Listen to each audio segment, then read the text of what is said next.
Kami dari kelompok 2 akan mempresentasikan tentang performing the preliminary survey seputar audit.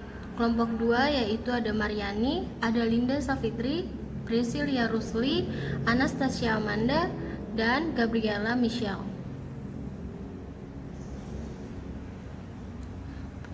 Preliminary survey itu yang akan kita bahas kali ini, yang pertama ada pengertian dan tujuannya itu untuk apa, langkah-langkahnya, lalu membuat anggaran survei seperti itu.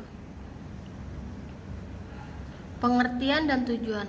Preliminary survey atau survei pendahuluan ini merupakan proses yang digunakan untuk mendapatkan pemahaman yang mendalam mengenai risiko dari suatu unit yang akan diperiksa atau perusahaan yang akan kita periksa. Preliminary survey ini bertujuan untuk mendapatkan informasi mengenai objek yang kita teliti tanpa melakukan verifikasi secara rinci. Dengan kata lain, survei pendahuluan ini berguna untuk memahami lebih baik mengenai tujuan, proses, risiko, dan pengendalian dari bagian atau fungsi yang diaudit.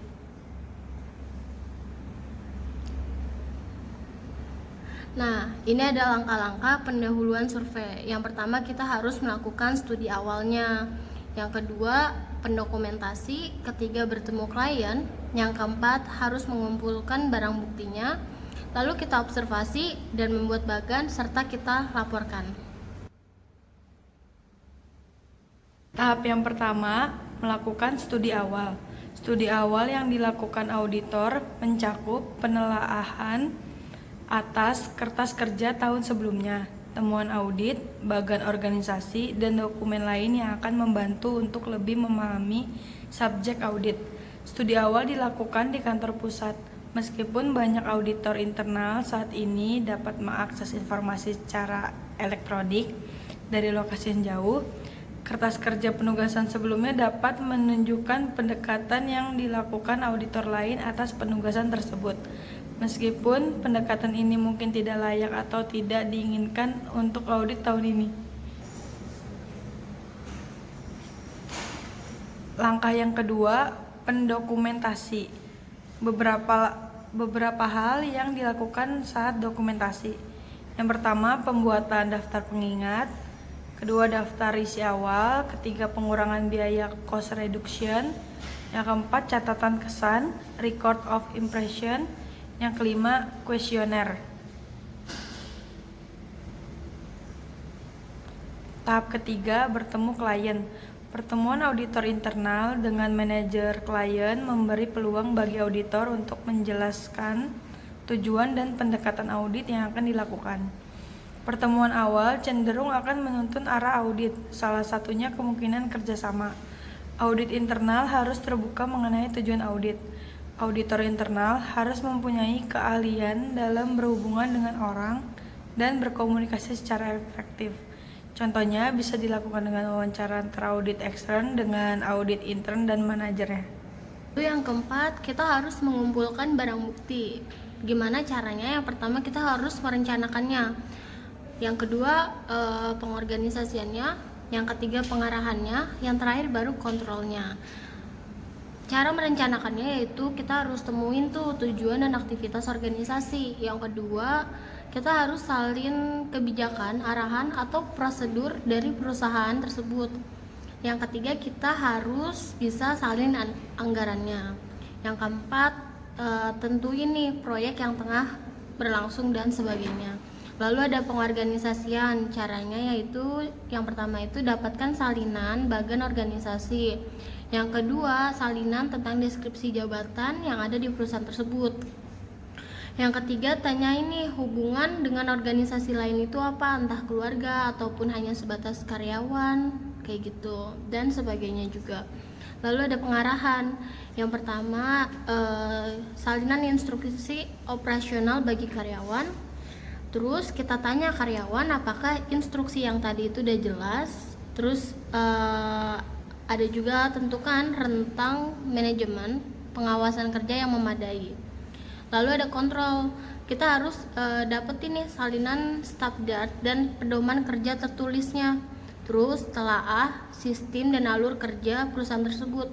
Telaah juga daftar finansial historinya, kenali trennya, terus telaah operasi finansialnya.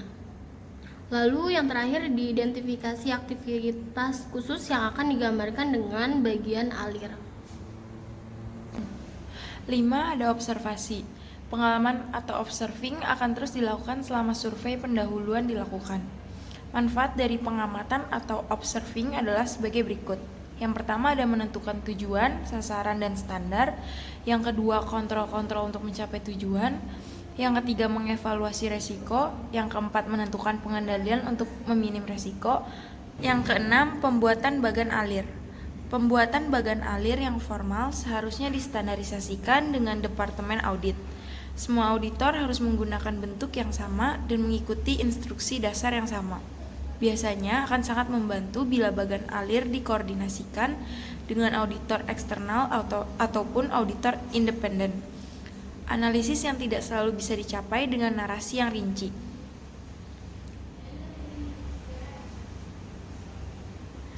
7. Ada pelaporan. Survei yang dilakukan biasanya menghasilkan sejumlah informasi yang bermanfaat.